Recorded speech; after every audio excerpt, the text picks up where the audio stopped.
शंकर के शिवालय में पहुंचकर एक लोटा जल समर्पित करना। तीसरा सूत्र है अपने गले में रुद्राक्ष को धारण करना। ये तीसरा सूत्र। मान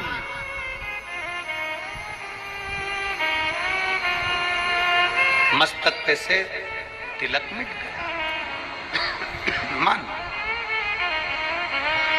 मृत्यु का समय है, प्राण छूटने का समय आया, घबराहट हुई तो सिर पे पसीना आया तो कोई रुमाल लाया और उसने मस्तक पे से त्रिपुंड को पोंछ दिया, तिलक को पोंछ दिया।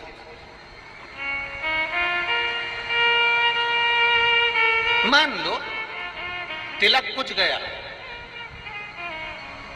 ज्यादा स्वास्थ्य खराब था तो आप शंकर के मंदिर में पहुंचकर एक लोटा जल भी नहीं समर्पित कर पाए। मान लो आप शिव के मंदिर नहीं पहुंचे, जल आपने समर्पित नहीं किया। मान लो आप शंकर पर चढ़ा हुआ जल भी नहीं पी पाए।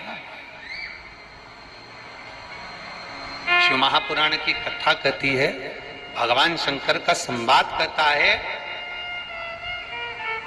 त्रिपुंड नहीं है, एक लोटा जल समर्पित नहीं कर पाए, शंकर की चौखट तक नहीं पहुंच पाए, तो शिव महापुराण की कथा कहती है एक कार्य कर लो, अपने गले में एक रुद्राक्ष या तुलसी की माला, इन दोनों को धारण कर लो।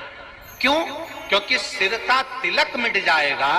मान लो तुम्हारे पास में कुछ होगा तो वो छूट जाएगा, पर ये गले में पड़ा हुआ रुद्राक्ष, गले में पड़ी हुई तुलसी की माला, अगर तुम्हारे प्राण भी छूट गए तो वो तुम्हें नरक नहीं भेज सकते, वो तुम्हें शिव धाम ही भेजे, भगवान शंकर के धाम।